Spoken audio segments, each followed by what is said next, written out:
భలే ఘాటు, చాలా ఘాటుగా ఉంటాయి ఈ కాయలు. నాటు మిరపకాయలు అవి. ఇదిగోండి ఇక్కడైతే పిందెలు పన్ని.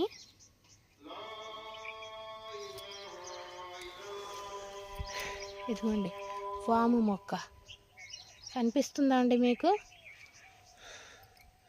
ఇదిగోండి వాము మొక్క చూసారండి, భలే ఆనందంగా ఉందండి. నాకైతే అస్సలు మాటల్లో అయితే నేను చెప్పలేను.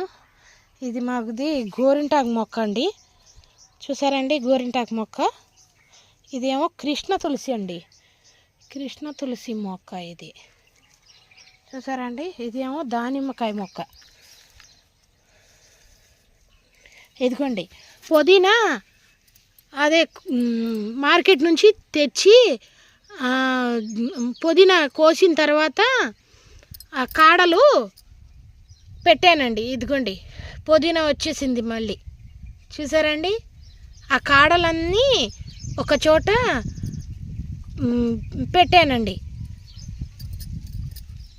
ఇదిగోండి మట్టిలో పెడితే మళ్ళీ చిగురు వచ్చి ఇదిగోండి పుదీనా వచ్చేసింది. చూసారండి, మాషాల్లా మాషాల్లా అల్హమ్దులిల్లా.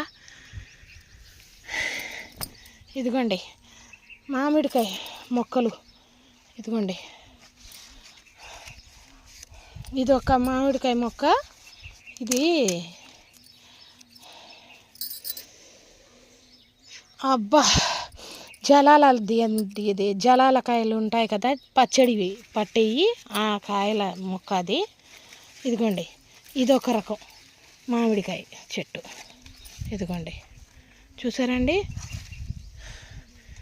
ఇదొక రకం అదొక రకం. ఇది కూడా వాసన చూస్తున్నా. అబ్బా సూపర్ అండి.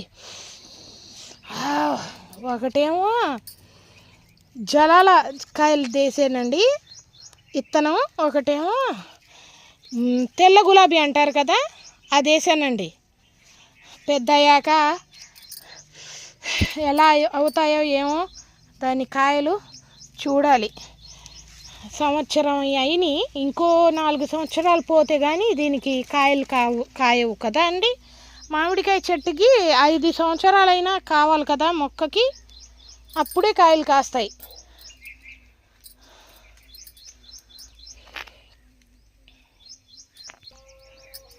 ఇదిగోండి ఇది కూడా పుచ్చకాయదేనండి.